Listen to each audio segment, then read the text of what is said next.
Friends, welcome to my that classes. आज हम पढ़ेंगे मैथ्स में हमारा चलेगा सन्निकट मान। सीटेट के एग्जाम में ये क्वेश्चन आया था, उम्मीद करती हूँ सबने किया होगा, लेकिन जिन लोगों को नहीं आता उन लोगों के लिए वीडियो है। एक बार जिन्हें आता है वो भी समझ लें। देखिए सन्निकट मान क्या है। सन्निकट मान होता है हम किसी अंक के नजदीक का निकालें। जैसे हमारे पास 99 रुपए हैं, हमसे कोई पूछता है कि आपके पास कितने रुपए हैं, तो हम डायरेक्टली उसे 99 न करके कहते हैं लगभग 100 रुपए। अगर हमारे पास 101 रुपए भी हैं तो भी हम कहते हैं कि हमारे पास लगभग 100 रुपए हैं। यानी कि कुछ ऐसी संख्याओं होती हैं जिन्हें हम इग्नोर कर देते हैं। तो सन्निकट मान में भी वही चीजें होती हैं। देखते हैं हम पहले। दिया है 357 का दहाई में सन्निकट मान। तो यहाँ पे डायरेक्टली आ गए, तो पहले हम समझ लेते हैं कुछ और स्टेप्स क्या हैं। देखिए सन्निकट मान के लिए हम 5 या 5 से बड़ी संख्या यानी कि 5, 6, 7, 8, 9 अगर ये अंक होते हैं, अगर किसी अंक के दाहिने साइड में ये अंक होते हैं तो इन्हें 1 की वैल्यू देकर इनके बाएं साइड के अंक में हम इसे जोड़ देते हैं। जैसे इन्हें 1 मान लेंगे और इनके इधर जो वर्ड हैं, जो इधर भी संख्याएं हैं, उनमें हम 1 के रूप में उसे जोड़ देते हैं। अगर 5 से छोटी हैं, 4 है, 3, 2, 1, इन चारों संख्याओं में से अगर कोई संख्या होती है तो हम इसे आगे के वर्ड में जोड़ते नहीं है, वरन इसको हम 0 में कन्वर्ट कर देते हैं, यानी कि इन्हें 0 ही मानते हैं। अब यहाँ पे देखिए क्या है, यहाँ पे दिए 357 का दहाई में सन्निकट मान निकालना है आपको। दहाई में सन्निकट मान निकालना है तो आप क्या करेंगे, दहाई पहले आप देखेंगे कि दहाई है कहाँ। अगर हम शब्द वर्ण में संख्या में जाएं तो हम देखेंगे इकाई और दहाई, ये 5वें स्थान की वैल्यू रखा है, यानी कि 5वें से पहले जो भी अंक हैं आप उनको वैसे ही लिख देंगे। जैसे यहाँ पे 3 है तो हम 3 को वैसे का वैसे ही लिख देते हैं। और फिर बचता है हमारा 5 और 7।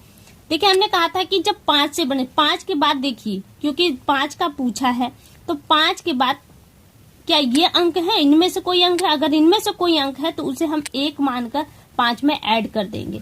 तो यहाँ पे 7 है इसलिए इसे 1 मानकर हम 5 में इसे ऐड कर देंगे तो यहाँ हो जाएगा 6। तो हम यहाँ लिखेंगे 6 और उसके बाद जो अंक है उतने ही 0 लग जाएंगे, यानी कि 7 की जगह अब आपका 0 हो गया। सेम इसी तरह से इसमें भी करना है। इसका भी दहाई का अंक दिखाना है तो आप क्या करेंगे, 2 को वैसे लिखेंगे, 4 की वैल्यू को दिखाना है और 4 के बाद कौन सा अंक है, उसके दाहिने साइड में कौन सा अंक है, 5 है तो 5 को हम 1 मानकर 4 में उसे ऐड कर देंगे तो यहाँ हो जाएगा 5 और 5 की जगह हम 0 लगा देंगे।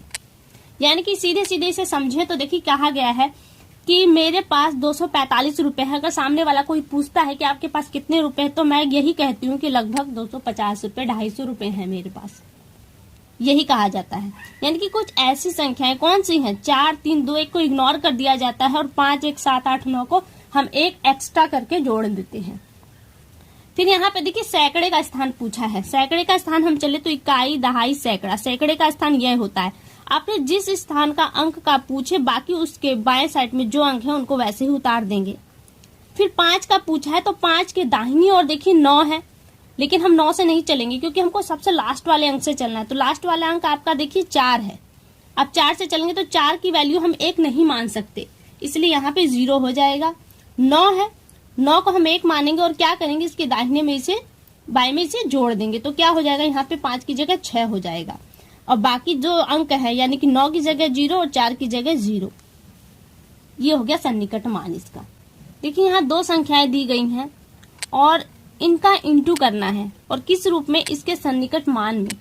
तो पहले जब आपसे सन्निकट मान का क्वेश्चन हो तो आप पहले सन्निकट मान निकालेंगे, उसके बाद जो भी नियम पूछे जा रहे हैं आपसे, गुणा किया करवाने को कहा जाता है तो आप गुणा करेंगे, भाग है तो भाग करेंगे, लेकिन पहले उसका सन्निकट मान निकालेंगे। जैसे देखिए यहाँ पे 1.09 है तो हम क्या करेंगे, कितना आएगा यहाँ पे 1 और आएगा कुछ नहीं आएगा, क्योंकि जब 9 इसमें 1 के रूप में ऐड किया हम तो यहाँ 1 आया, और ये 1 क्या है, 5 नहीं है और न तो 5 से बड़ा है, तो इसलिए यहाँ पे इसकी वैल्यू 1 की जगह अब 0 हो जाएगी। तो आप दशमलव के बाद अगर 2 अंक 0 है, 3 अंक 0 है तो उसकी कोई वैल्यू नहीं, तो यहाँ पे 1 हो गया। और इंटू के निशान पे आप इंटू का निशान लगा देंगे। फिर यहाँ देखिए क्या करेंगे, 8 की जगह हम सीधे सीधे अगर मैं यूं यह कहूं कि यहाँ पे 6 हो जाएगा तो कैसे होगा, तो देखिए 8 है, 8 को हम इसमें जोड़ेंगे 1 में, 0 में, तो यहाँ 1 हो जाएगा और 1 को आगे हम बढ़ा नहीं सकते।